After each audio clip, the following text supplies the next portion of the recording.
Salam, puji Tuhan, senang sekali pada saat pagi hari ini kita bersama-sama lagi dalam ibadah minggu pagi. Dan renungan firman Tuhan pada saat pagi hari ini saya berikan tema orang Kristen harus bijak. Saudara yang dikasih Tuhan, memang mencikapi situasi dan keadaan saat ini, kita memang dituntut untuk lebih bijaksana menghadapi segala sesuatu yang terjadi. Kalau kita membaca di dalam Injil Matius pasal 7 ayat 24 sampai 27. Begini bunyi firman Tuhan, dua macam dasar. Setiap orang yang mendengar perkataanku ini dan melakukannya, ia sama dengan orang yang bijaksana, yang mendirikan rumahnya di atas batu. Kemudian turunlah hujan dan datanglah banjir, lalu angin melanda rumah itu. Tetapi rumah itu tidak rubuh sebab didirikan di atas batu. Tetapi setiap orang yang mendengarkan perkataanku ini dan tidak melakukannya, ia sama dengan orang bodoh yang mendirikan rumahnya di atas pasir. Kemudian turunlah hujan dan datanglah banjir, lalu angin melanda rumah itu sehingga rubuhlah rumah itu dan hebatlah kerusakannya. Ya, puji Tuhan. Dari dua perumpamaan ini, Tuhan Yesus memberikan dua gambaran. Orang yang bijaksana dan orang yang bodoh. Mereka punya kesamaan. Mereka sama-sama mendengarkan perkataan firman Allah. Tetapi orang yang bijak mendengarkan dan melakukannya. Namun orang bodoh mendengarkan firman Tuhan tetapi tidak melakukannya. Mereka juga punya kesamaan, sama-sama membangun rumah. Tetapi bedanya, orang yang bijaksana, dia membangun rumah dengan perhitungan yang tepat, membangun di atas batu, sedangkan orang yang bodoh membangunnya di atas pasir, membangunnya asal-asalan.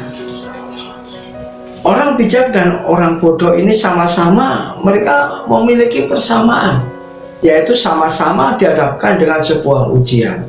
Yang membedakan adalah bangunan rumah orang bijak kuat dan tidak rubuh ketika diterpa oleh angin, hujan, diterpa oleh banjir, rumahnya tetap berdiri kokoh.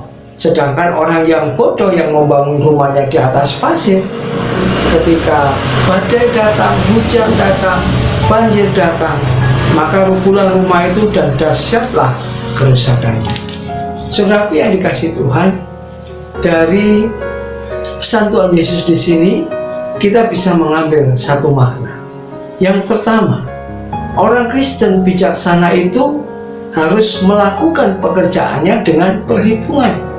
Dari makna firman Tuhan yang disampaikan Yesus dalam pengajarannya di sini, apakah pesan dan makna yang disampaikan Yesus kepada kita? Yang utama dalam diri kita adalah orang Kristen bijaksana harus melakukan pekerjaannya dengan perhitungan.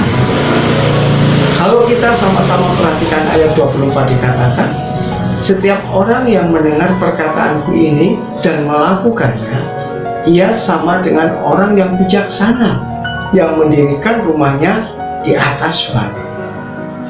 Nah, jadi ketika mereka sudah menemukan fondasi yang kuat, mereka akan membangun rumah itu dengan baik dan seksama, sehingga ketika terjadi badai, ketika terjadi hujan dan banjir, rumah itu kokoh dan kuat karena dibangun di atas batu yang kuat.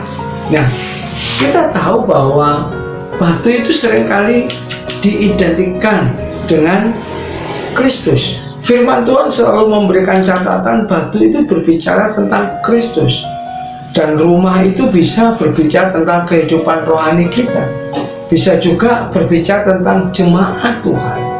Kalau kita sama-sama membuktikan kebenaran firman Tuhan, yang dimaksud batu itu adalah Kristus, kita bisa membandingkan di dalam 1 Petrus pasal 2 ayat 6. Firman Tuhan di sana dituliskan 1 Petrus pasal 2 ayat 6 dikatakan, sebab ada tertulis dalam kitab suci, sesungguhnya aku meletakkan di Sion sebuah batu yang terpilih, sebuah batu penjuru yang mahal, dan siapa yang percaya kepadanya tidak akan dipermalukan.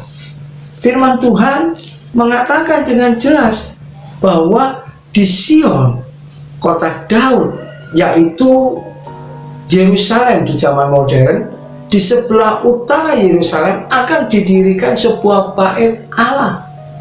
Bait Allah, tempat sembahyang umat Allah.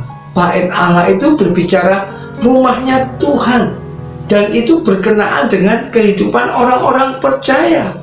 Nah, firman Tuhan jelas bahwa di Sion, di bait Allah itu Tuhan akan membangun jemaatnya, dan di sanalah Tuhan sebagai batu penjuru, Yesus Kristus sebagai ukuran untuk membangun bait Allah, sebagai standar untuk membangun bait Allah.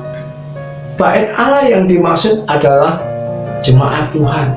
Bait Allah juga yang dimaksud adalah orang-orang percaya, di mana hidup kita sebagai bait Allah yang hidup.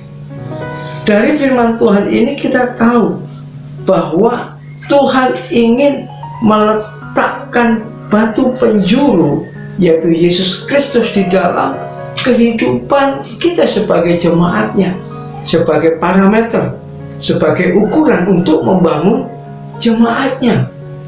Coba di dalam 1 Petrus pasal 2 ayat 4 dikatakan, dan datanglah kepadanya batu yang hidup itu, yang memang dibuang oleh manusia, tetapi yang dipilih dan dihormat di hadirat Allah. Batu yang dibuang, batu yang hidup yang dimaksud di sini adalah Yesus Kristus. Yesus Kristus tertolak. Yesus Kristus tidak diterima di kalangan umat Yahudi. Tetapi justru Tuhan telah memilih Yesus Kristus sebagai batu yang hidup, batu penjuru, karena di sanalah Yesus akan membangun gereja, membangun umatnya, membangun baitnya. Oleh karena itu Bapak Ibu yang dikasihi Tuhan, Tuhan rindu Kristus sebagai landasan di dalam kehidupan gereja kita, Kristus sebagai ukuran di dalam kehidupan rohani kita. Kristuslah batu penjuru yang Tuhan tempatkan dalam keluarga, dalam pekerjaan kita, dalam jemaat, sebagai parameter, ukuran di mana kita akan membangun. Oleh karena itu Bapak Ibu yang dikasihi Tuhan, tempatkanlah Kristus dalam kehidupan rumah tangga kita, tempatkanlah Kristus dalam kehidupan berjemaat kita, tempatkanlah Kristus dalam kehidupan ekonomi kita ketika kita membangun ekonomi. Dia batu penjuru yang membawa kita dalam jalan yang benar, dalam pembangunan yang tepat. Apapun kesulitan yang ada, hujan datang, badai datang, banjir datang, ketika Yesus sebagai tempat batu penjuru di atas bangunan kehidupan rohani kita, kita tidak akan pernah goyah, kita tetap kuat. Puji Tuhan, biarlah renungan firman Tuhan ini menjadi berkat dan kita maju dalam Tuhan. Haleluya, haleluya, Immanuel. Kita tundukkan kepala dan kita berdoa. Terima kasih Tuhan, kami sudah mendengarkan firman-Mu. Berkatilah kebenaran firman ini supaya menjadi kekuatan dalam hidup kami. Menghadapi situasi dan keadaan yang tidak menentu, kami tahu di mana kami akan membangun rumah tangga kami, membangun kehidupan rohani kami, membangun ekonomi kami. Kami letakkan Engkau sebagai fondasi, dasar, batu penjuru yang menjadi parameter dan ukuran dalam kehidupan kami, sehingga hidup kami tetap dituntun dalam jalan Tuhan yang indah. Berkati kami, berikanlah kami hikmat-Mu untuk menjalani hidup kami. Engkaulah batu penjuru sebagai dasar pembangunan kehidupan rohani kami. Di dalam nama Tuhan Yesus Kristus. Haleluya. Amin.